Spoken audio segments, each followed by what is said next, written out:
Hello दोस्तों, मैं हूं मोहम्मद रजी। फतेहपुर लोकसभा सीट पर इस बार आपको बहुत ही दिलचस्प मुकाबला देखने को मिलेगा। बीजेपी यहां लगातार 2 बार से चुनाव जीत रही है, लेकिन इस बार अखिलेश यादव ने अपने जिस सिपाही को मैदान में उतारा है वो बहुत ही धुरंधर, धांसू, जबरदस्त और कर्मठ प्रत्याशी है। इसके अलावा वो फतेहपुर के ही मूल निवासी हैं। उनके मैदान में आने की वजह से बीजेपी नेताओं की हालत खराब हो गई है, उनका समीकरण बिगड़ गया है। अब सवाल ये पैदा होता है कि अखिलेश यादव ने जिन्हें टिकट दिया वो कौन है और चुनाव पर इसका क्या असर पड़ेगा। इसके बारे में हम आपको बताएंगे, लेकिन इससे पहले फतेहपुर लोकसभा सीट के समीकरण को समझ लेते हैं। फतेहपुर लोकसभा सीट के अंतर्गत 6 विधानसभाएं आती हैं। 4 सीटों पर बीजेपी का कब्जा है, जबकि 2 सीटों पर समाजवादी पार्टी का कब्जा है। अगर हम कुल मतदाताओं की बात करें तो फतेहपुर लोकसभा सीट पर 18 लाख से ज्यादा वोटर हैं। निषाद और कुर्मी मतदाताओं की संख्या यहां सबसे ज्यादा है। निषाद मतदाता करीब 2.5 लाख के आसपास है, जबकि कुर्मी मतदाताओं की संख्या 3 लाख से भी ज्यादा है। यही वजह है कि बीजेपी ने एक बार फिर से अपनी मौजूदा सांसद साध्वी निरंजन ज्योति को टिकट दिया है, जो निषाद समाज से संबंध रखती हैं।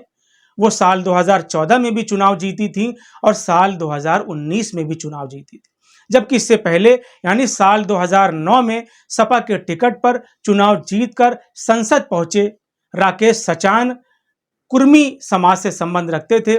मोटे तौर पर समझें तो यहाँ पर कुर्मी मतदाता अहम भूमिका अदा करते हैं और आमतौर पर पार्टियां बीएसपी हो, बीजेपी हो, समाजवादी पार्टी हो, कुर्मी प्रत्याशी पर ही दांव लगाती हैं। यही वजह है कि अखिलेश यादव ने इस बार अपनी पार्टी यानी समाजवादी पार्टी के प्रदेश अध्यक्ष नरेश उत्तम पटेल को टिकट दिया है। नरेश उत्तम पटेल कुर्मी समाज से संबंध रखते हैं।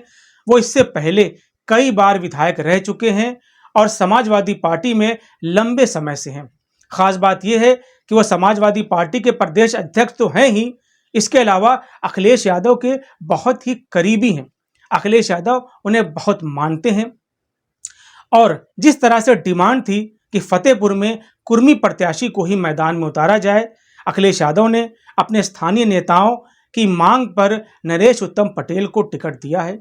नरेश उत्तम पटेल इससे पहले भी कई बार चुनाव लड़ चुके हैं और जीत चुके हैं।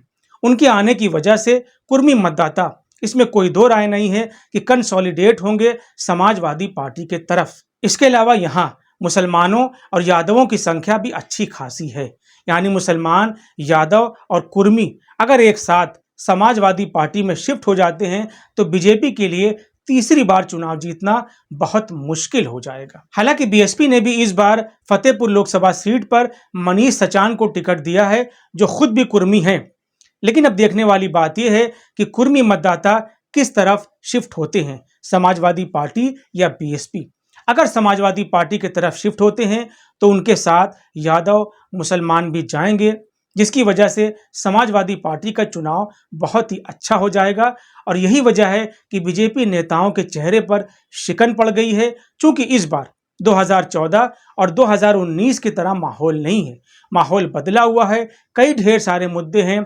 बेरोजगारी बहुत बड़ा मुद्दा है, महंगाई बहुत बड़ा मुद्दा है।